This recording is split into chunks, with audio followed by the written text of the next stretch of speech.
Out. So today's Wednesday. It's been a couple of days since roll racing on Monday night. I haven't. I just parked the car up after getting home, and parked the car up after getting home, and haven't touched it since. So thought I'd empty it out and bring you along for the ride. So only got a little garage, so I'll have to take the car out of the garage.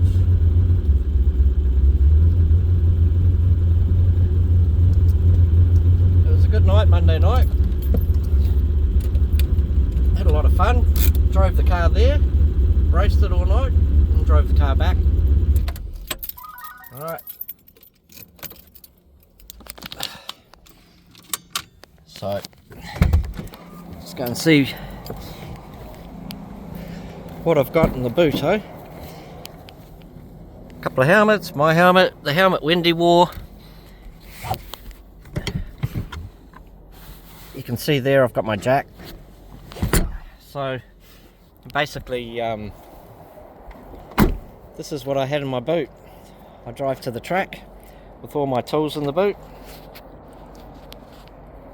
My tyre inflator, spare CV, I'll take that out, lighten the load, a drink there, a little spot for everything, pretty tight in here.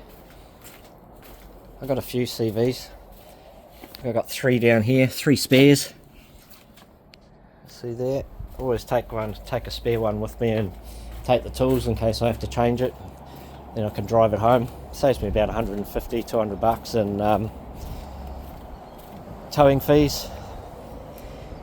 I took a drink for the night, but we didn't have that. It was a bloody freezing night. Some cups. And I got my, this is bloody heavy, my DeWalt rattle gun. That's for obviously changing the tyre if I get a flat tyre, or I can also use that for changing the CV. Chuck that down there for now. Put the cups up here. I don't need to put that in the fridge, it's bloody freezing, it's still cold. I'll chuck it in the fridge later. So there's probably about a good 100 kgs in the boot, and funny enough I don't actually take it out, so I race with it all in the boot. The whole lot. All this stays in the boot while I'm racing. I've got my torque wrench for my CV in case I need it. Got a long bar here, so I can sit on my ass and can get to the inner bolts for the CV without having to crawl under the car. I got a spare tensioner in case my one breaks, but it shouldn't. It's been going well. See, a spare belt, spare trans fluid, and my funnel for my trans fluid. Yeah, some bits and bobs, a few cable ties, a couple of old. Couple of tools there in case I need them, some masking tape, I don't know why I've got that, and yeah, so this is pretty heavy, bit of a pain in the ass. I'll see if I can chuck you somewhere for a minute while I take this out of the car. Looks like I dropped you. That's alright. There we go. Okay. Up we go. I'll be back in a sec.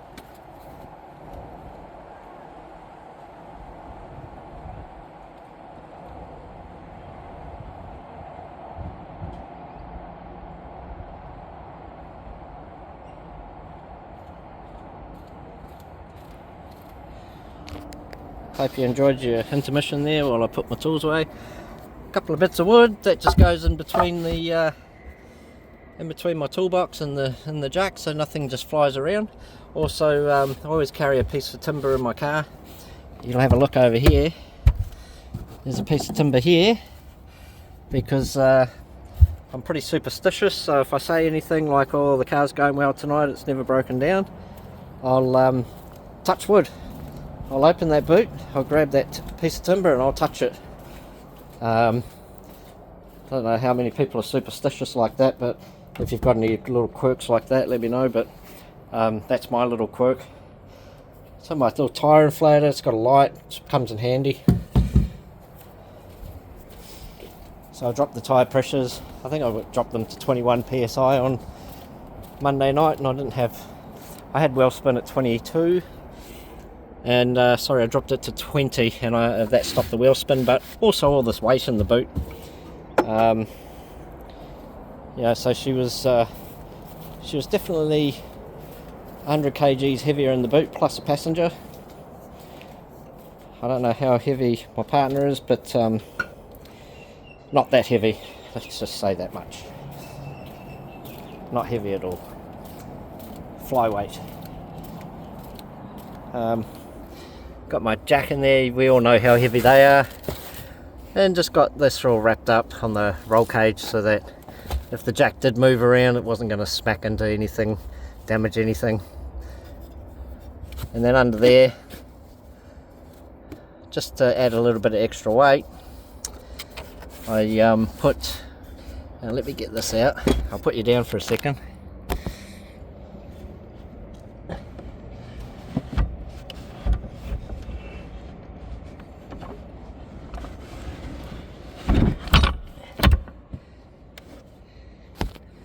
I've got a bearing and bush press pull sleeve kit. That weighs a frickin' ton, that. Probably about 10 kgs in that alone. So I put some weight in the back. I just wanted to see how it was going to go on Monday night with some weight in the back. Pumped the airbags up to 35 psi.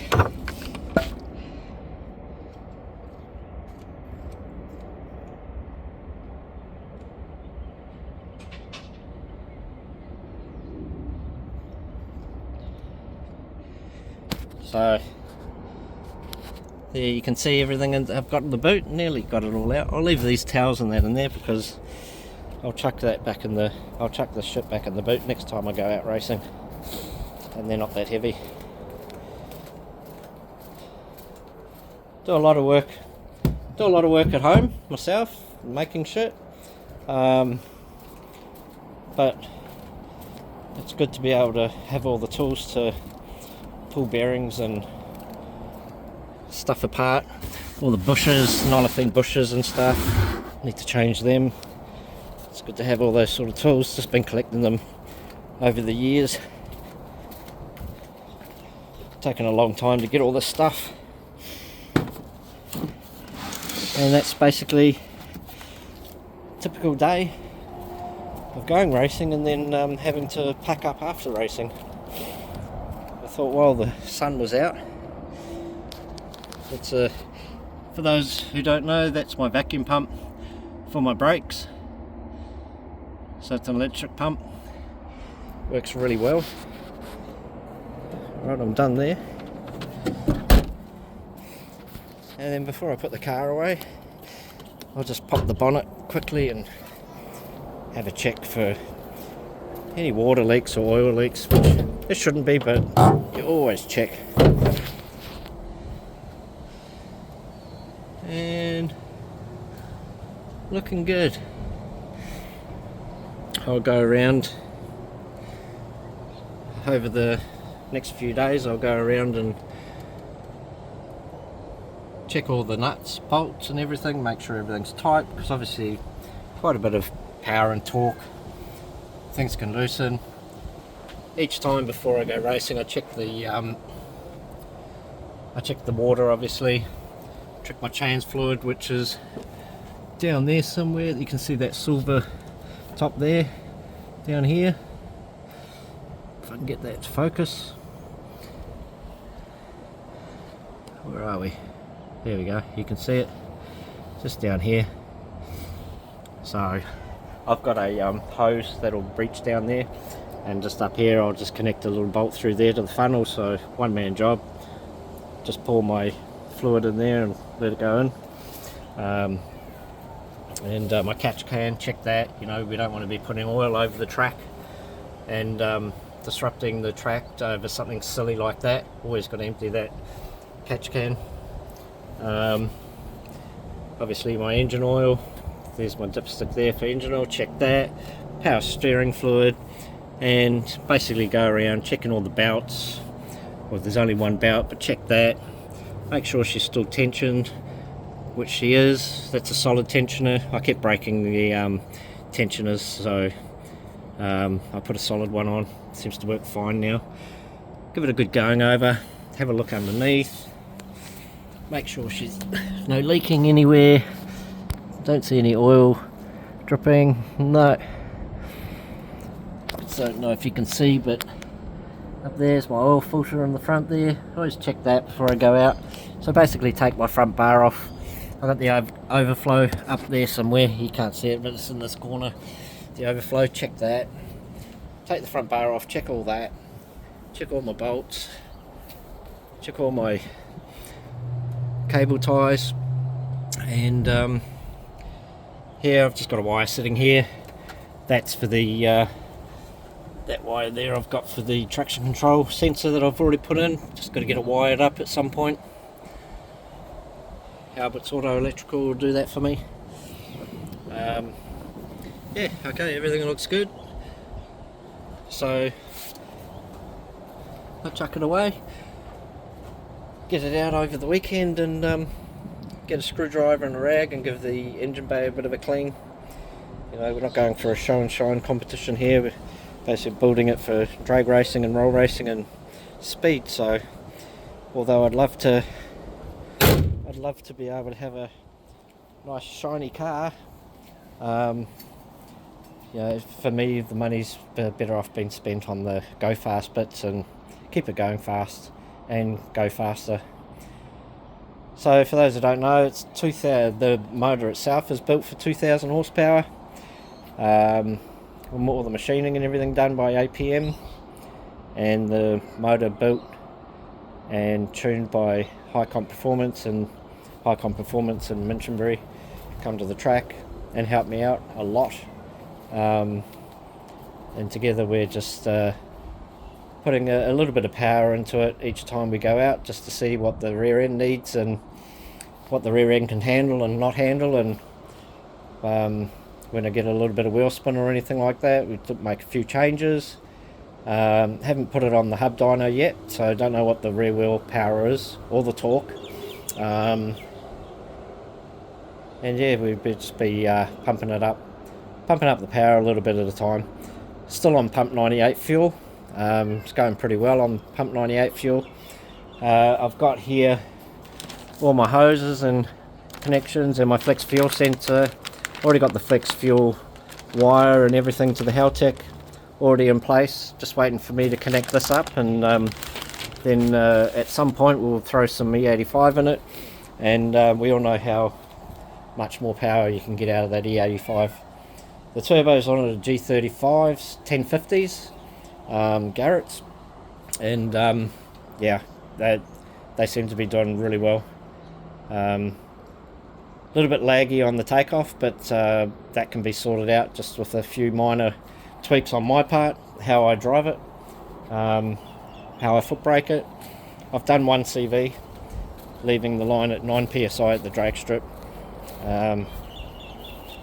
so I leave a little bit less, like maybe 5 psi.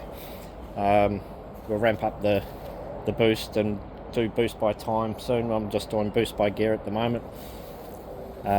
First, second and third turbo 400 box built by Ours Race Glides, and yeah, so just boost by gear at the moment, aiding 12 psi gate pressure in first, and then around 18 psi second, and I think we managed to hit around 22 psi in third. It's open loop at the moment. Basically not too concerned about any rush to put it into closed loop.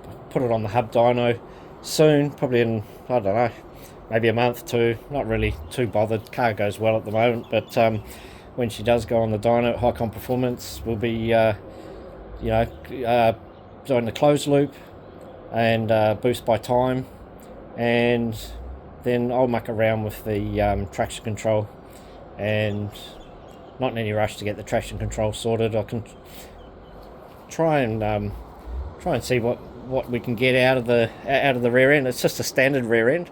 I did have coil overs in the rear, I've got the heavy duty headers in the rear.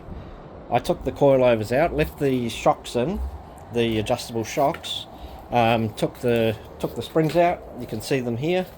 Took the springs out, put my standard FE2 springs from VX Commodore back in with some airbags, and got that rear end sitting up nice and high with the 28-inch tyres on, and standard CV, standard diff, 3/4/6 ratio diff, all standard at the back there.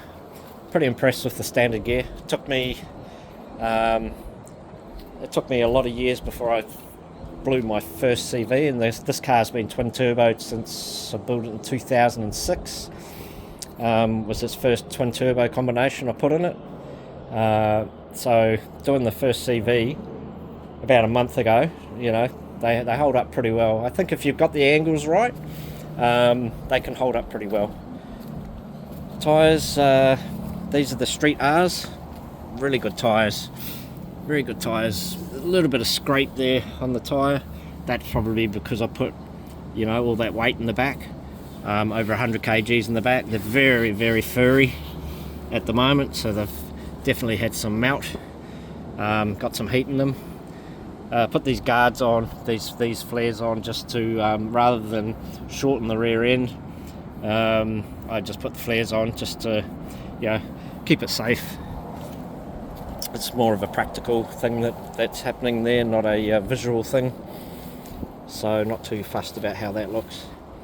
They're great tyres, 275 60/15s.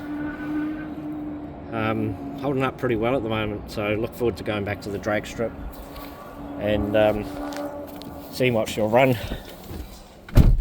And yeah, so I got my bump button here that I put in, and that's got my cord. I just tuck it down there while I'm not using it. Obviously trans brake, and on the dash there I put my I did put a GPS speed heads up display that I use at roll racing. Terrible for driving around the streets, it just lights up. I'll put that masking tape on top there because the reflection in the windscreen was terrible. So that's basically what I do to get ready for racing. Like I said, chuck everything in the boot and leave it in the boot, race it and drive home, and park her up, go inside, usually get some Maccas on the way home or something, and yeah, it's a great night. Anyway, thanks for watching. Hope I didn't crap on for too long. Catch us later.